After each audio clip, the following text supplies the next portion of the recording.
Hi everyone, this is episode number 5, Stories from a Survivor, and I'm Diana Nicarici coming to you from my mom mobile again. No judging, okay? A lot of my time is spent in my mom mobile actually, so I'm super grateful for it. Because if you think about it, when I'm at home or if the kids are at home and I have someone helping out, I need to be gone. Otherwise, they won't respect that authority. When I'm at work, everyone needs something. And so, I don't know, until better accommodations are made, it's going to be the van. And I think that's going to be just fine for everyone. And it's relatable. I think there are plenty of like parents out there and even just busy individuals that kind of live in their car halfway. Here we go. I'm going to read to you some excerpts out of one of my favorite books. I'll always probably recommend different books that I learned certain things out of. And this particular one is called Safe People. It's by Dr. Henry Cloud and Dr. John Townsend. I talked about Dr. Henry Cloud with the book Boundaries, and that entire series is incredible. So hopefully you're starting your book reading list. These are great self-development and growth books and spirituality and things like that. So there's a little excerpt here, and then I'm going to move on, and then I'll start talking about my story. Okay, something that's relatable, hopefully to everyone, but that I've gone through and just identifying different things. So, Safe People will also help you look inside yourself. You will find your blind spots and vulnerabilities and understand why you are easy prey to manipulative people or susceptible to controlling individuals. You'll gain important awareness of your weaknesses and learn how to mature past them. Also, you'll look inside and see the ways you yourself may be unsafe for others. That's a really important one, self-awareness. God wants to help you expose those parts and mature those areas. And let me give some little red flags here. People in trouble don't say broad religious issues are the problem. They actually say these specific little traits. So even when you're talking about unsafe people, you're never going to throw diagnosis or titles or words, or you shouldn't. That's why throwing the word narcissist around is so unhealthy, because it's kind of like the kid who cried wolf. But they actually say, he doesn't listen to me. She is so perfect that she can't understand my struggles. He seems so distant that I feel alone. She always tries to control me.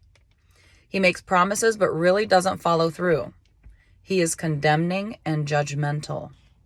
She is always angry at me for something I did or didn't do. I tend to be my worst self with him or her. I cannot trust him. And then I'm going to read just a couple of the types of unsafe people that exist, because yes, there are categories. Number 1 are the abandoners. Abandoners are people who can start a relationship but who can't finish it. Does that sound familiar to the dating people out there? Critics. Critics are people who take a parental role with everyone they know. They are judgmental, speak the truth without love, and have no room for grace or forgiveness. That was me, people. We'll get into that later. Irresponsibles. Irresponsibles are people who don't care for themselves, don't take care of themselves or others. They have problems with delaying gratification. They don't consider the consequences of their actions, and they don't follow through on their commitments. They are like grown-up children. So if you've ever heard the term man-child, or I guess is it interchangeable, female child? I'm not sure. But if you're an adult child, stop. So let's talk about it, right? That's what this whole podcast is about. Let's talk about safe people versus unsafe people. Let's talk about, are you aware enough to realize when you're being a safe person and when you're not being a safe person? Some of the things that are listed here, which could be like red flags for you to kind of be aware of, is with irresponsible people, you may be doing the following. You pick up after them. You apologize to others for them. You make excuses for them. You give them chance after chance after chance. You pay for their sins and forgetfulness. You nag them and you resent them. And that sounds a lot like my previous marriage, to be honest, my previous relationship. And it looks a lot like what the typical, like, modern day dating relationships could look like as well. So here, I'm going to put myself under the microscope at this point. I was the basically assumed parent, and I was an unsafe person during the volatility of my marriage. And I think back in my childhood, because here's the story and the backstory, right? I had to kind of grow up really fast and helped out with my younger siblings. It's just the way of, like, the culture, the tradition, the community that I grew up in. Like I've mentioned before, we're immigrants. Our parents were hustling. They came with, like, nothing in their pockets. And so, us growing up in that culture, there were expectations. Like, I had my female expectations as the oldest child, and my brother had his male expectations as the oldest child, and they looked different. They were very gender role specific and, norm specific to our medium and our culture, which we were conditioned to be a part of. So, what I will say is that as a child, I feel like I did step into that, role of responsibility, but because I was allowed to express myself in the way that I felt internally to express myself, which was out of a lot of sacrificial love for my younger siblings and for everyone that was around me, because I didn't have all of those other responsibilities out of life, right? Like, you're not paying bills, you take these things for granted when you're a kid, but that's the reality. The reality is you have so much time while you live with your parents to develop yourself personally and to develop your insight and really sit with yourself and get to know who you are. And who I was as a young kid and as an adolescent was a very giving individual. I was very patient. I was still very bold and very assertive. And a lot of times, like, I hear from people what I used to be like, and because I went through what I went through for so long, I kind of forgot who I was. And then I resurfaced as who I was back then and who I left behind, and then started assimilating and trying to assimilate all the knowledge that I had grown into through life experience and just adulthood, because you just learn so many other things and you're not naive anymore. So I don't think that I was an unsafe person back then. I think, I firmly believe that I had a way of loving people in a very non-judgmental way and trying to, in my own ways, because I was super religious, call people to Jesus and to that relationship. But from a young age, I knew that there were too many rules and regulations, and that my experience in spirituality was just so different than what was being propagated in the church and at the pulpit. And, I knew that I was having my, like, backsliding and my life experiences basically, and that God was still there for me. And I felt, no condemnation other than in the eyes of people. So I feel like I was a safe person. Yes, naive, and yes, very vulnerable, and exposed myself to vulnerability. But as I got into this marriage, and there were a lot of responsibilities that came with it, and not only within my marriage, but also within the younger siblings that had been left behind in the home, my dad specifically really leaned on me for, the weight that my word held with, especially our younger sisters. And I still remember being well into a few years into our marriage and getting phone calls and, trying to ask me to talk them into something or the other, or, just involving me in parental types of conversations. And, it was a lot of volatility there. And until a certain point, I would kind of like feed into it, and I would actually like respond to it. And I felt like, I was this rock and this person, and that I had a responsibility because I had such a finite amount of time to before, the siblings left the house, and I didn't want them. Essentially, I really didn't want them going through what I was going through at the time, to be honest. There's really no nice way to put it. I knew how miserable my situation was, how miserable it was to not be able to communicate with someone that you love, like your family, about it, or anyone for that matter, without any kind of repercussions. And then also how much I just wanted for everyone else to just have like a great start at life, at adulthood, because mine was just so rocky and so difficult. So at one point I do remember saying, to my dad, I can't be a part of these conversations anymore. Like I have to be able to make that shift, especially after moving out of Arkansas into the Pacific Northwest to Washington State. I remember really making that commitment and that very verbal conversation with my dad and saying, I can't be your second in command. I can't do that. I have to be able to make that shift to sisterhood and just being a sibling and maybe a mentor if that's what they want in my life.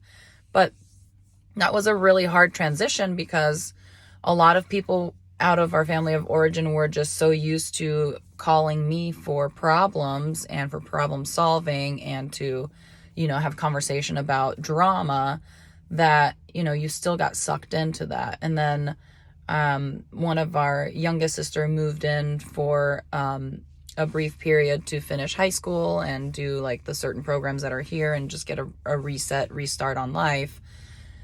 And I got into that role once again of, parent. And for those of you who don't know what it is, it's called parentification.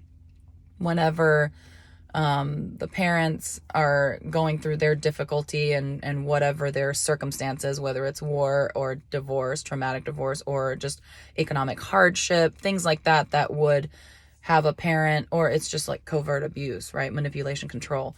But people and things like that will, situations like that and circumstances that will push parents into an area of asking for a high amount of responsibility from the children.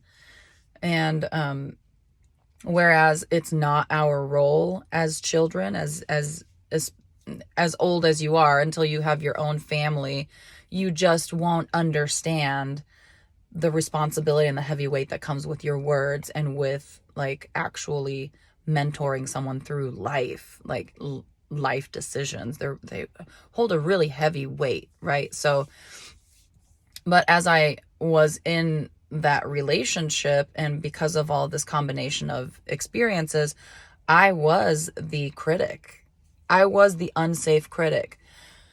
And the best way for me to explain this, because I have one sibling in particular that had told me, it was like, whenever we used to talk to you, it was like you had these absolutes and you had these judgmental things to say. And it was like there was never any conversation. There was never any really moments of sitting and like understanding and being empathetic. And even though I'm an empath, and that's like one of my fortes, because I was in such a guarded position and I was in such a wounded position, I had so many wounds, spiritual internal wounds from, the manipulation, control, and difficult times I was going through. I was not willing to really take any other option as into consideration. It was a very one-sided conversation where I was just executing. And even though it came from a place of true love and desire for, to protect those people that I love so much from going through these things, it was so sterilized and it was so stripped of love and humanity and understanding and acceptance and, true empathy, what empathy actually looks like, because there's a difference between sympathy and empathy. And if you've never heard the difference, because I hear people use it interchangeably all the time, but sympathy is feeling bad for someone, right? For someone's situation. Empathy is really putting yourself into that person's shoes and truly feeling what they feel. And that really changes the posture of the conversation at that point. And a lot of people don't know the difference. And so they'll feel bad for someone and feel guilty about something, but they won't truly be empathetic to someone. And they won't sit and really think about how that person could feel, whether it's right or wrong. There's circumstances probably, if you're sitting there trying to be empathetic with someone, it's because you're in a conflicting position. You're in a conflicting conversation. You don't necessarily believe in what they're saying, or or you're not having an easy time really understanding where they're coming from. So the high likelihood is that you're not in a sympathy position anyways. You're in a position where you're pretty guarded. Empathy is created as a tool to help you let your guard down, accept someone's vulnerability, and meet them with some vulnerability as well, because that makes you personable. That makes you approachable. That makes you trustworthy. That makes you safe, right? So I had a huge journey that I had to go through, and I couldn't even really start that journey until I left my marriage in 2019. I couldn't truly be myself because I had an intimate partner that was unsafe emotionally themselves and was watching my every move, was analyzing my every thought. I mean, every waking moment, I wasn't able to just be myself. I wasn't allowed to, because that person was scrutinized so heavily. So a lot of times you will see people that are unsafe emotionally, and you will notice them and you will recognize them by their fruit, right? But I will ask that if it's a family member, if it's a great friend, if it's like a childhood friend that you've known a long time ago, any of those, categories, a parent, I would ask that you be the safe person, and you demonstrate what it means to be a safe person, and that you empathize with them, and that you put yourself in their shoes. So for me to have healed through a lot of my childhood wounds, and to be able to love my parents without abandon, and just have my certain boundaries, it really took me putting myself in their shoes.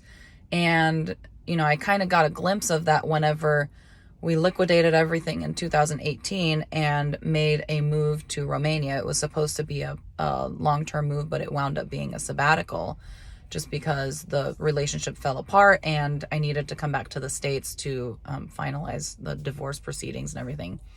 But putting myself in their shoes and feeling what it was like to leave your country of origin, everything you've ever known. I did it step by step. So we lived in Hot Springs, Arkansas is where I grew up, right? That's like my hometown. That's my hood. I was born in the ghettos of Detroit, and that's where my ghetto side comes from. That's what I tell people all the time.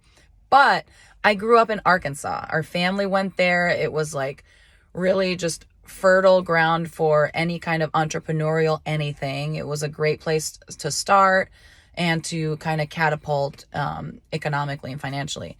And so I lived in Hot Springs for about the first 9 years of our marriage. And then we moved to a city that was in Northeast Arkansas. It was about a 3.5 hour drive from my hometown. And that was a big deal for me because at the time we had 3 kids. And so it felt very vulnerable for me to move so far away from any of my family. Brand new people, brand new job, brand new everything. Everything I didn't know. And our youngest, 3 kids, our youngest was around 8 weeks old when we relocated and I got a full-time job. And that's when the journey started, when I started that detach. And I was like, oh, I can do life without any family close by.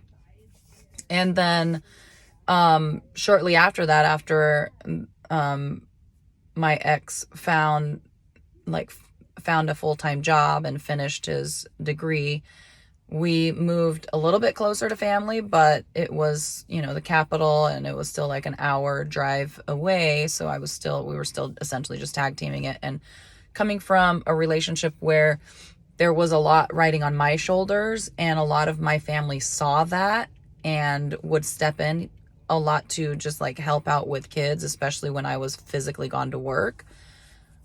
It was really difficult still to be so far yet so close, right? So close yet so far, however you want to say it. And so what we did was we wound up making a decision, because we were both working full time. I was working overtime even. We never saw each other. We were never around the kids, and we were barely making ends meet financially. So we decided to move somewhere else, which is actually where I live now, Washington State, Pacific Northwest, just across from Portland. And it's over 2,000 miles away from Arkansas. And that was a huge move. So like moving again and realizing, hey, I'm not dead. I didn't die. Like I was able to do it. But seeing all of these moves and how difficult they were, and how long it takes to just stabilize and adjust to moves. People don't give enough credit to how long it takes to actually like adjust to a move. And I heard, statistically speaking, it takes close to 2 years to actually adjust to a move. So you think about military families that are moving every few years and their kids.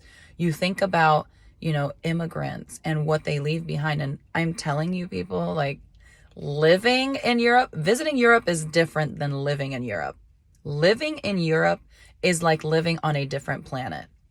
Everything works differently. For some reason, it is not conducive at all to families with big kids. I literally was wearing workout clothes every time I'd go to the Costco of Romania, which is Selgros, because and anybody that's lived in Europe and knows about this, like, knows what I'm talking about. Like, you literally, you fill up your cart, then you have to make sure that you are as strategic as you possibly can be. And because they don't have a cart at the end and they don't have anyone helping you bag or anything, you put all of your stuff on the belt, but you put it in a way where your produce is at the end so that you can run to the other side and you can catch whatever they're just like carelessly throwing. Because if anyone's ever been to Europe, it's not about customer service. They don't care about customer service. The US is the consumer capital of the world. And it is so customer service driven. It's not even funny. Like, it's just such a huge difference. But all that to say, I finally started understanding what our parents went through and what a huge adjustment it was. Like, especially for like our mom that left like her mom and her family and everything she knew, and any of the help that she could have received with kids, and was all alone. Now, she had the in-laws, but that wasn't a great relationship, as a lot of times it just happens, right? So I'm not going to like dive into that. That's my family too. I love both sides equally much. And so I'm not going to dive into any of that conversation quite yet. But just seeing what they had been through, and like the fact that they came here and they didn't know any of the language, I had a lot more empathy towards them. Knowing now what I know, I understand that like they grew up in a communist country where information was very limited. You didn't really know about anything. And mental health and the treatment of mental health was so taboo.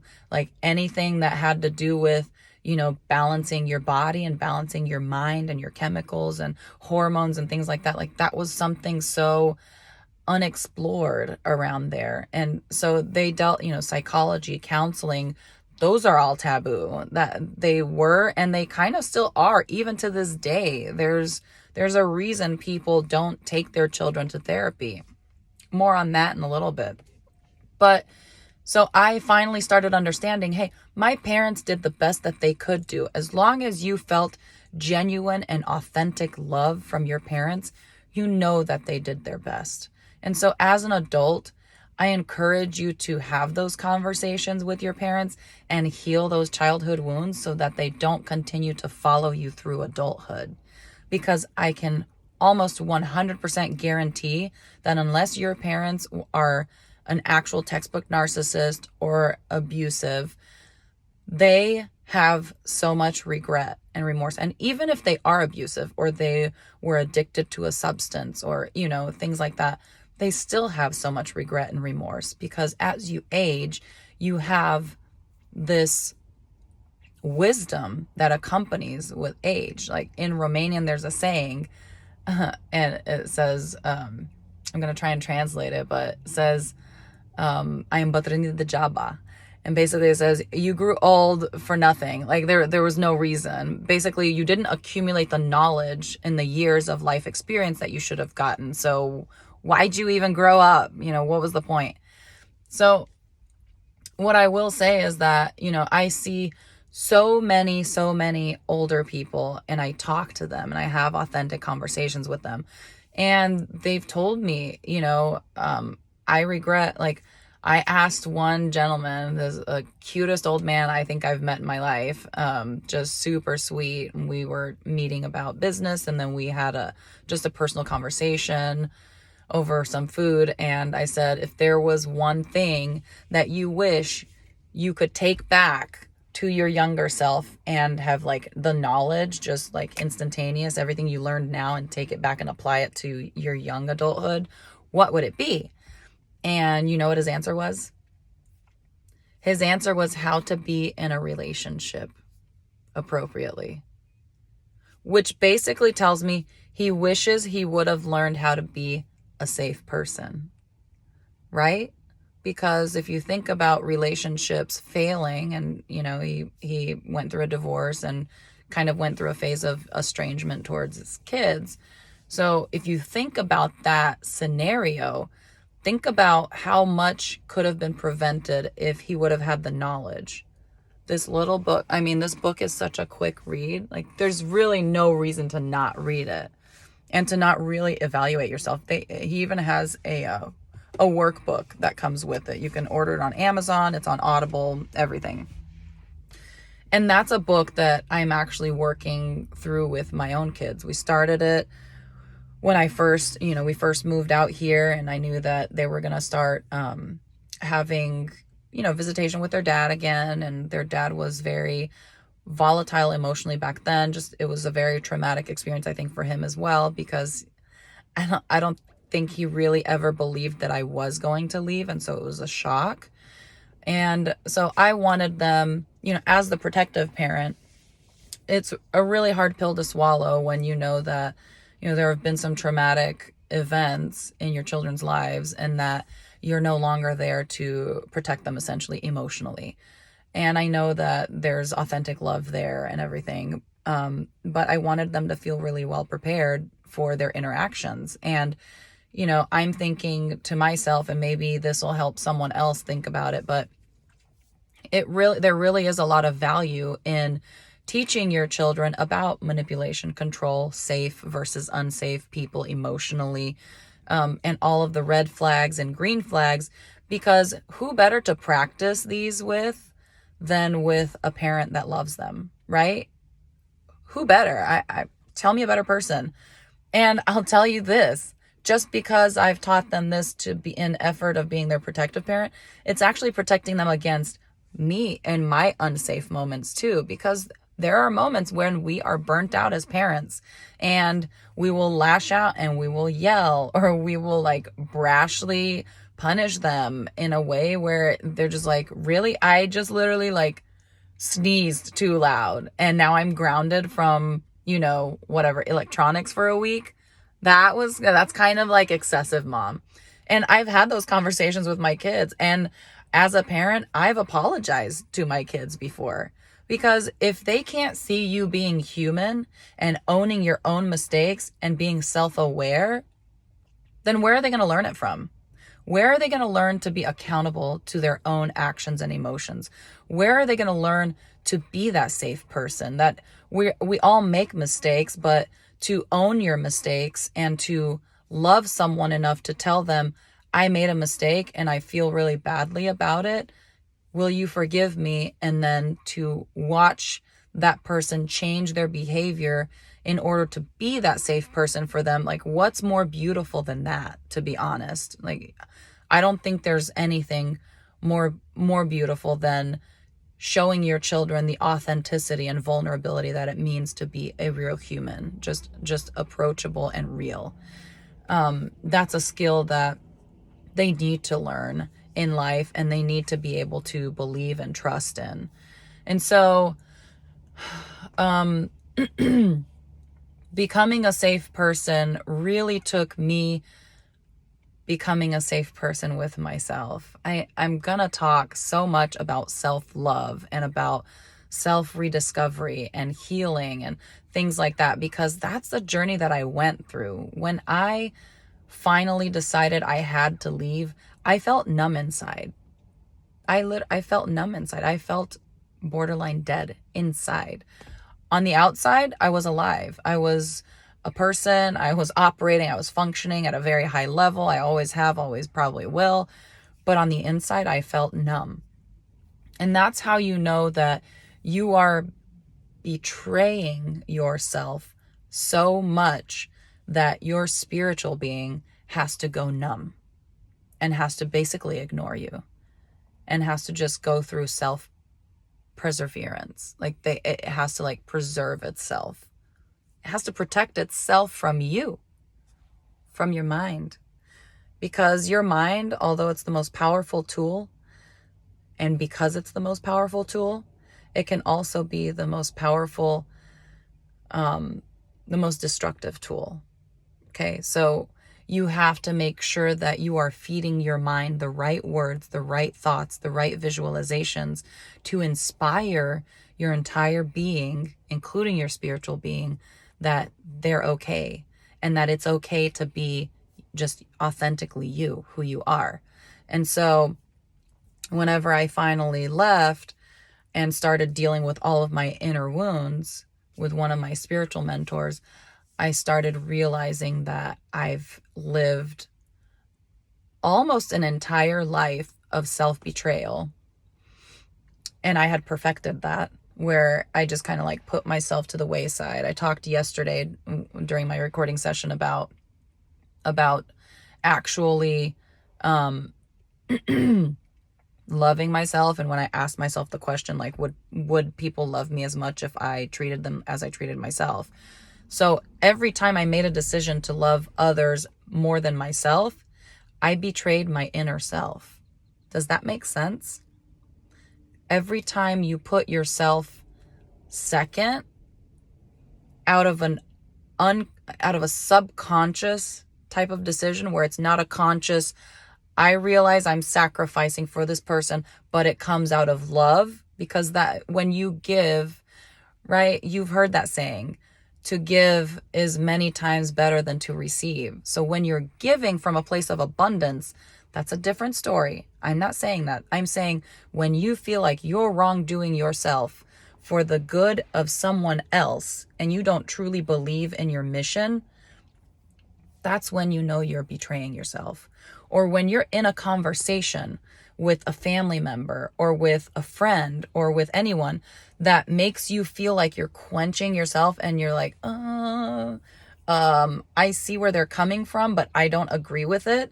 And you agree with it anyway, and you don't confront the conversation. That's when you're being unsafe with yourself. And that's when the lack of trust comes to your spiritual being. And that's when you betray yourself. And self-betrayal is just so huge. It's a snowball effect.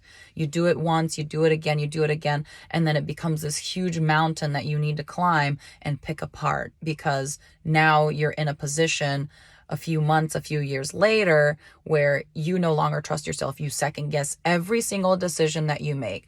True story. I had a hard time making decisions about anything once I left, because I was so accustomed to having someone else that was needing to know them, and then I had to wait for the feedback.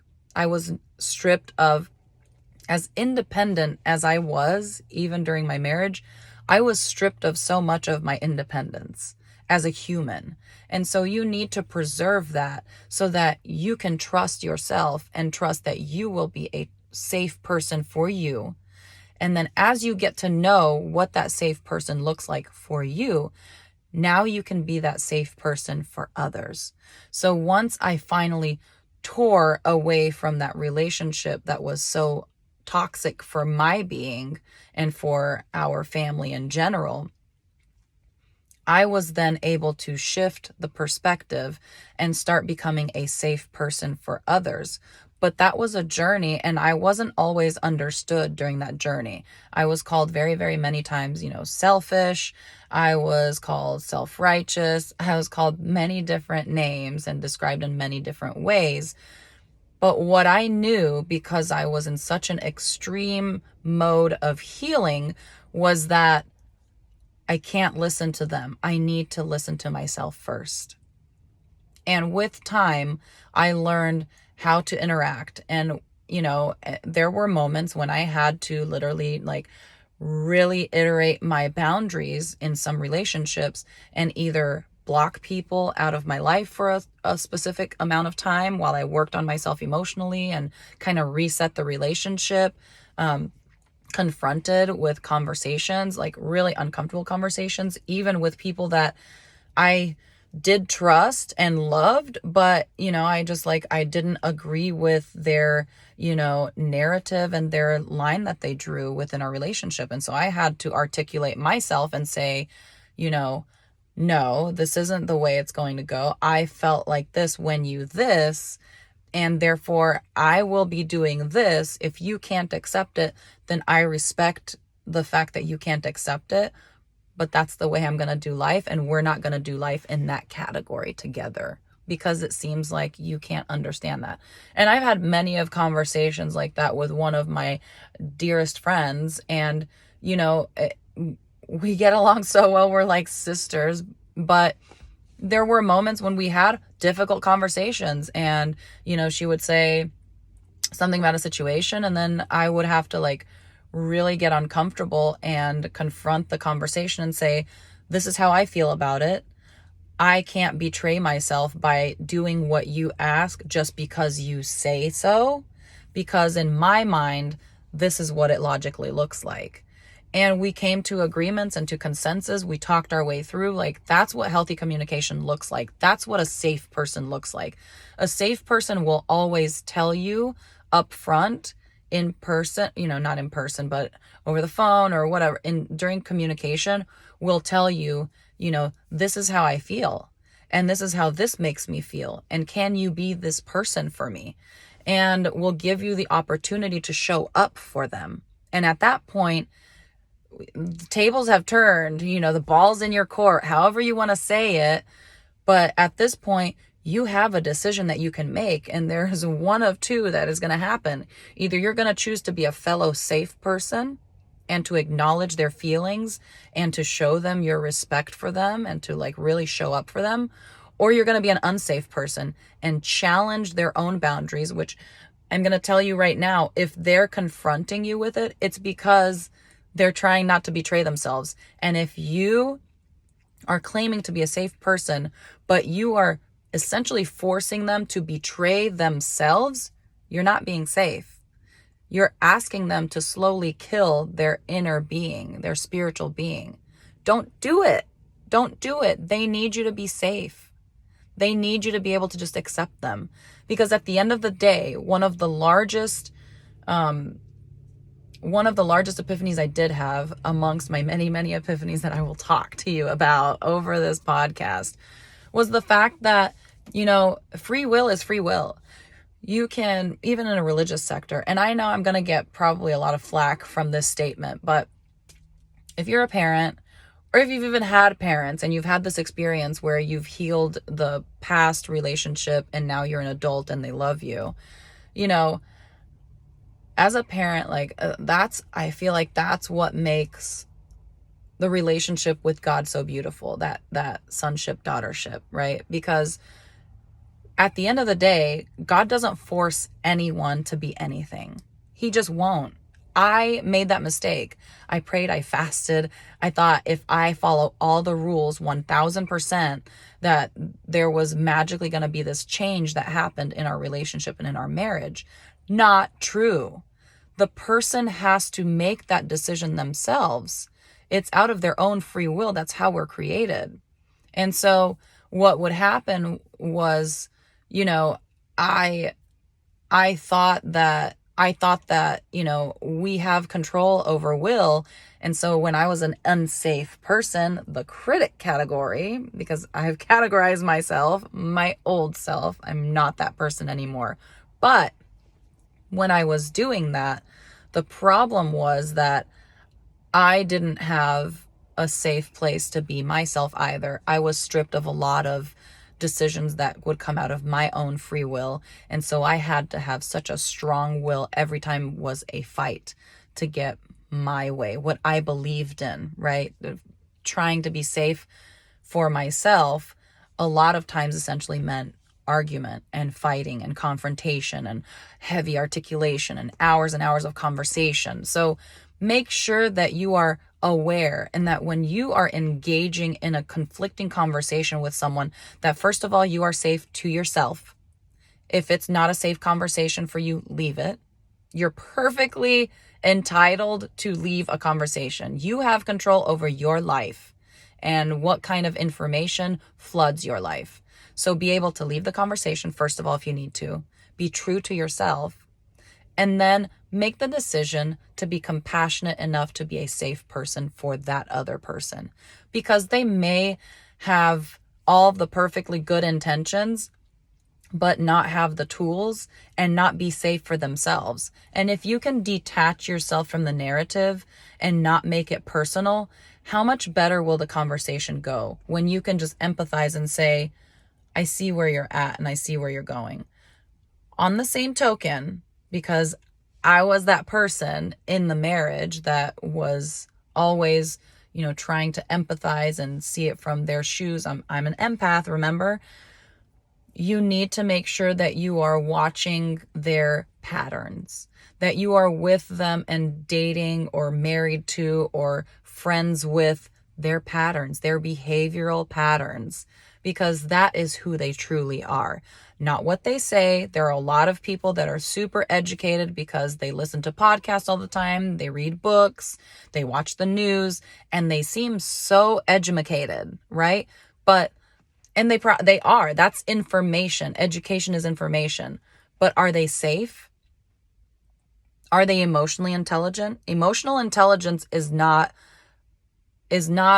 received through passive information or reading or that. It's received through experience. So emotional intelligence, I'm going to challenge you the next time someone says they have emotional intelligence or you say you have emotional intelligence, I challenge you to sit and think about that and say to yourself, like, have I actually been working on emotional intelligence? That means, have I learned conflict resolution? Have I learned de-escalation of conflict? Have I learned how to be that safe person for people and ask for feedback? Because that's the best thing that you can do, to self-evaluate, be self-aware, and actually have the growth spurts that you need to have in order to be able to really show up for yourself and for other people that you love. Because at the end of the day, that's what it's all about. We love humans. We love our lives.